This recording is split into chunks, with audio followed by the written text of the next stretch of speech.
G K. மணி தலைவராக இருந்தால் நான் அப்பா பக்கம் தான் இப்போ உங்கள் பக்கம் வரமாட்டேன்னு இருப்பார். கட்சியை பின்னாடி இருக்கும். கட்சியை மகனிடம் கொடுத்ததே அப்பா தானே.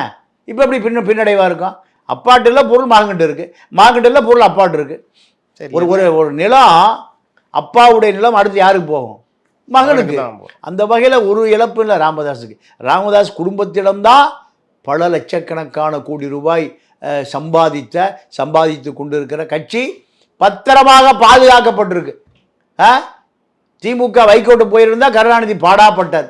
சசிகலா குடும்பம் எடப்பாடிட்டு போயிடுச்சு கட்சி. ஆனால் ராமதாஸுடைய கட்சி ராமதாஸ் மகன்கிட்ட தான் போயிருக்கு. வைகோ கட்சி வைகோ மகன்கிட்ட தான் போயிருக்கு. வேறு யார்ட்டையும் போலியே. இது எப்படி பின்னடைவாக பார்க்கப்படும்? அப்பாவும் மகனும் தேர்தல் வருகிற பொழுது சரஸ்வதி அம்மாவுடைய பிறந்த நாளுக்கு 2 ஒன்றும் சேரலையா? சரஸ்வதி அம்மா நடுவில் இந்த பக்கம் அன்புமணி, இந்த பக்கம் ராமதாஸ் இல்லையா? வேறு எங்கேயாவது வேறு யார் வீட்டாவது பிறந்த நாளுக்கு 2 போயிருப்பாங்களா?